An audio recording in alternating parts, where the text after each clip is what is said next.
people, it's your girl Adeola. Where were you when you heard the joke? Me, I was enjoying a very good Thanksgiving dinner with Koledo when I heard the joke. Move closer, move closer, move closer, move closer. Did Saraki really say that he acquired 95% of his wealth before getting into politics? Oh my god. Why now? He said, insane. You don't really think that we are all stupid, do you? As in 180 million of us in Nigeria. You don't think we are stupid, do you? Abba, we have not forgotten. We know how your family made it well. Ogubukola, you are not a very good comedian. Stop it. Meanwhile, it has happened. Gang.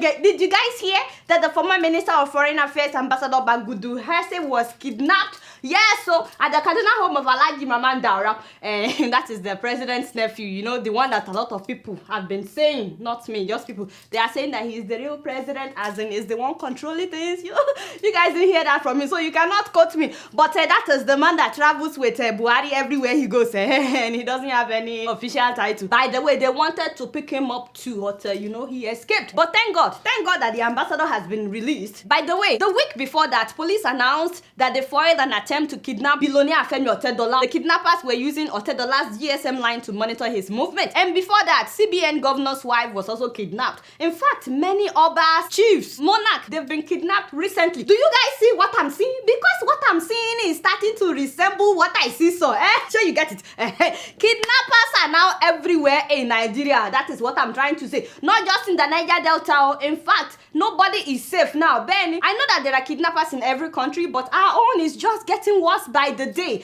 Do you ever wonder why? It is because people are hungry, you know, ilule. I'm not justifying kidnapping at all. Please, I'm not justifying kidnapping at all. I strongly condemn it. You know, I've had personal experience, so you understand, not me, but somebody close to me. You cannot sleep, you cannot eat, and the police keep saying, come back tomorrow, come back tomorrow. In fact, the kidnappers are now asking for US dollars. In Nigeria, they will tell people in Nigeria, we need certain amount and you must change it to dollars, and you have to change it to dollars before you deliver it to them. And many people's lives have been wasted by this kidnapper, so I am not justifying it in any way. And those who make it out alive, the trauma remains with them for life. So no, I'm not justifying kidnapping, but this wasn't the case when I was growing up. Nigeria was not like this, okay? So there has to be a reason why. Come to think of it, when a few people keep stealing the money that is meant to create jobs, meant to pay salaries, meant to fix our roads, meant to make life better for the common people. I mean, this is a country where we celebrate corruption. This is a country where a confirmed thief can be boasting that he got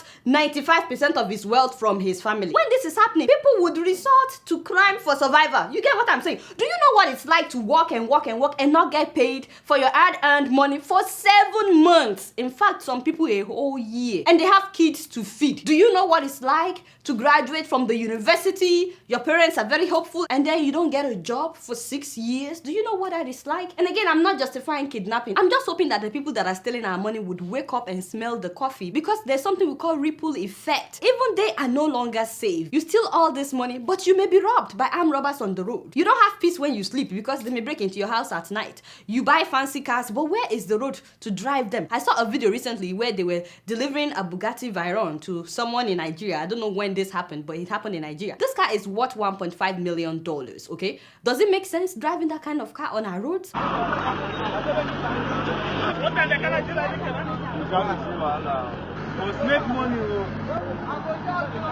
don't get it. Unless the person will be driving the car only in Abuja. But even then, we have armed robbers in Abuja, no be so. What I'm saying is, if things continue the way they are right now in Nigeria, kidnapping will not stop. And it's not that I don't want it to stop. I'm just saying, it probably will not stop, and it may get worse. And they are now targeting a lot of big people, if you've noticed. And that's why we've been shouting for years that enough of this selfish way of wanting everybody else to suffer while you and your own family prosper at the expense of the multitude. Stop stealing the money meant for all of us, because it's in the human nature to find a way of surviving somehow. When people are desperate, they will look for a way to survive, even if it means committing crime. 4 years ago here in New York, we had Hurricane Sandy, and for the first time, I saw total blackout. A lot of people lost power for days. That means some gas stations could not pump petrol. So there was shortage of petrol here. ATM were not working in some places. So there was shortage of cash, and you couldn't even use your ATM card. You know what happened? People became desperate. Crime rate jumped overnight. People were looting. They were looting stores, even in the daytime. I mean, They had to eat. They needed to eat. So come and see the queue for petrol.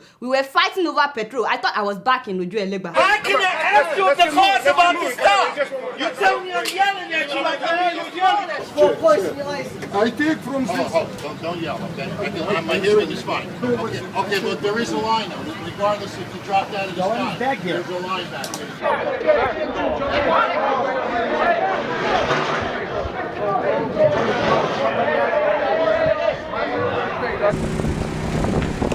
I have diesel, but you gotta get online. You gotta get online. I have diesel. Let's go. You're holding up the traffic. And the bus was so crowded, people were pushing each other just to get on the bus. You know why? Because they had waited for hours. I'm trying to say that desperation for survival is universal. If we don't take care of some things, crime rate will continue to jump, kidnapping will continue to rise. Once the system is not favorable, people will become desperate. Some of the money that some Nigerians have stolen, they can't even finish spending it in their entire lifetime. Yet, they're holding on to it. Meanwhile, Nigerian police stations get, how much? 15,000 naira. Hey, every month. What is the meaning of that? And we wonder why police are collecting bribe by the road. That's a crime that policemen are committing because of corruption. So you understand? The core of the matter is we need to stop corruption and crime rates will go down. But you guys know I don't know much. Guess what? I'm just keeping it real. Moving on to South Africa. I'm sure that by now you guys have heard about the Prophet of Doom. Yes! I mean, actually, his real name is self-proclaimed Prophet Lethebo Rabalaho, a 24-year-old prophet at the Mount Zion General Assembly in the Limpopo province of South Africa. He was the one that prophesied that President Robert Mugabe of Zimbabwe will not die as a human being, that he will be taken to heaven like Elijah. This guy has been spraying people with a pesticide called Doom. As in, he sprays their faces right inside their korokoro eyes. He sprays their legs. He claims that this is healing people. He said he has healed eye problems, cancer, and even HIV. South Africa. But South Africa. You make me cry. Why? Just stop.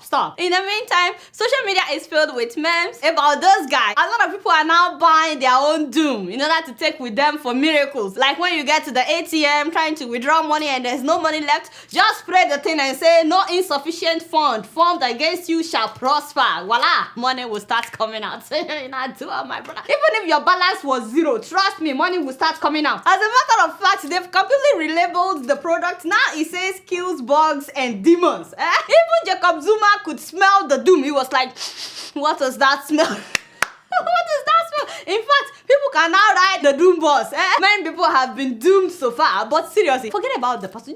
Just forget about him. My problem is with the church members. I mean, look at them. Why do people love to be deceived? You will see people like this, and would you ever think that something is not working here? Why would anybody walk inside that kind of church with their own two legs? Haba. Now, the company that makes the product, Doom, they've already released a statement that this product is very dangerous to human health, that it's not meant to be inhaled, it's not meant to be sprayed inside people's eyes, and they've been trying to get the pastor to stop. But of course, the pastor said, no. Listen to what he wrote on his Facebook. He said, when you speak to the product, it becomes a healing product. People get healed and delivered through Doom. Honestly, the guy believes his own lies. These are the works of the Spirit. Carnal people cannot understand it. And we are led by the Spirit, and I'm not ashamed of the gospel that I preach. I deal with the impossible because I believe in Christ. He will never put me to shame. The guy actually believes his own lies. But you know what I don't understand is why people are surprised by this, because this is not the first time that this guy will do something crazy. Like some months ago, this same guy was using very big speakers to deliver people. As in, he will put the big speaker on top of people. In the name, I mean, look at that. How crazy is? How crazy? I will slap somebody. No, it doesn't even have to be me. Or no, first of all, it cannot be me under the speaker. But you know, just saying that, I will slap somebody. And do you have the one where he was actually sitting on the speaker? Yeah, you see why? See, South Africa, why? When they didn't stop him at that time, why won't he do another crazy stuff? Honestly, my people, these prophets of doom, they don't tire me. There's just too many of them. What is that? What? No! Call in the wall! I'm going to kill you! You know you are dead! You are dead! So for rapid news of the week, Zambian president has slashed his salary by half as a part of a proposed austerity drive to turn the country's economy around. So right now the president is earning $45,000 per month. Wait a minute. Look here, from somebody, don't worry. You know you are dead already. I'll take care of you after this service. $45,000 per month. How much is that in a year? For what? For what exactly? wait a minute. How much is Obama collecting every... These African leaders, what do they do that they are making $45,000 per month? Why now? Some of these African leaders, they don't tire me. What are they doing? Exactly what are they doing that they are getting paid $45,000 per month?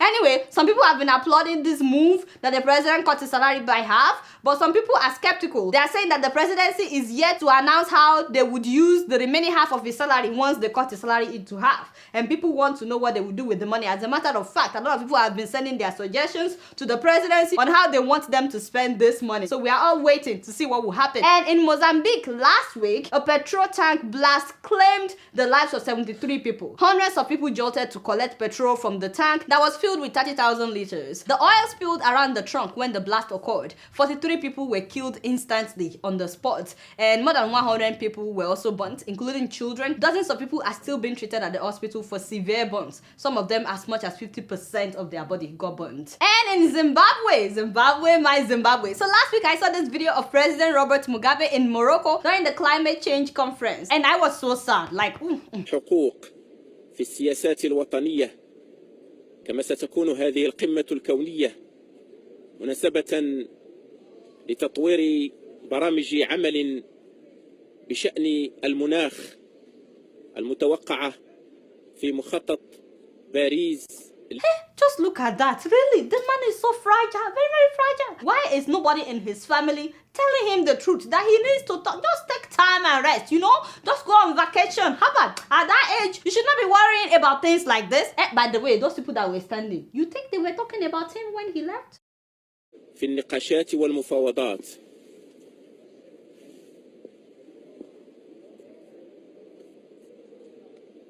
كما يتوجب على الدول.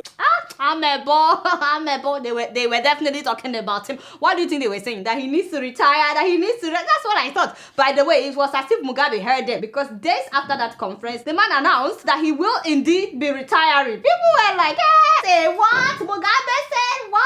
The only thing is we still don't know when, you know? But he said that he's seriously considering it. For those that are surprised, for those that are shocked, I mean, as a 92-year-old, shouldn't one be considering retiring? At least, even if you are yet to step down, at least you can be considering it so that maybe when you're like 100 and something, you can finally take action. Anyway, a lot of people were surprised by this, but when I told my Zimbabwean people, they said, fine girl, move closer. That is me. They said, people should not get excited because this is not the first time that Mugabe has announced that he was going to retire. I was like, no kidding. They said that he would say he's going to retire, and then he would tell people that if you support me, you will be my successor, and that's how he will get the support of so many people.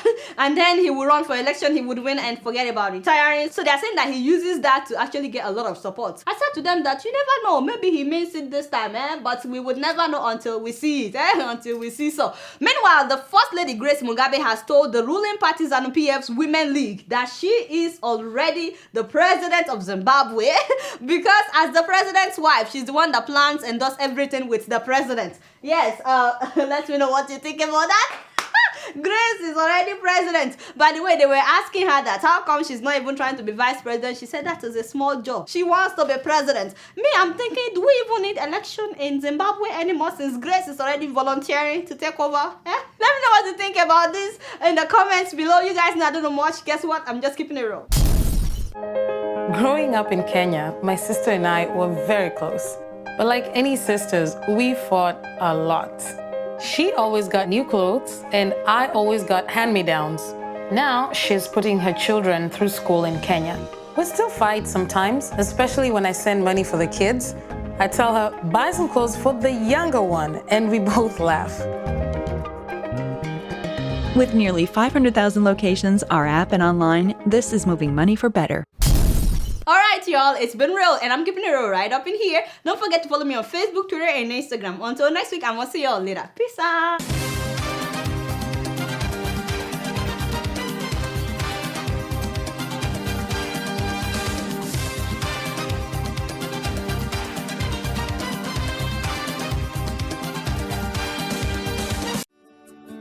Welcome to First View Luxury Hotel. At First View Luxury Hotel, we offer excellent service. Our rooms have all the necessary facilities to make your stay comfortable and memorable. You will also have access to internet service, breakfast, 24-hour power supply, full air condition, free international calls, free tire pumping service, and free car battery charge. So what are you waiting for? Quickly visit First View Luxury Hotel. We are located at number 1 Adeola off Raji Rasaki Road, First Estate, Amuwo, Odofin Start, Lagos. For more information or reservation, please call us on 080-7578-7135 or 080-9990-0601. You can also take advantage of our online ongoing promo at www.firstviewhotel.com to make your reservation and payment for your favorite room, which attracts a discount rate. Please note, rooms are reserved based on first come, first serve. First View Luxury Hotel. Experience the home of comfort. They come.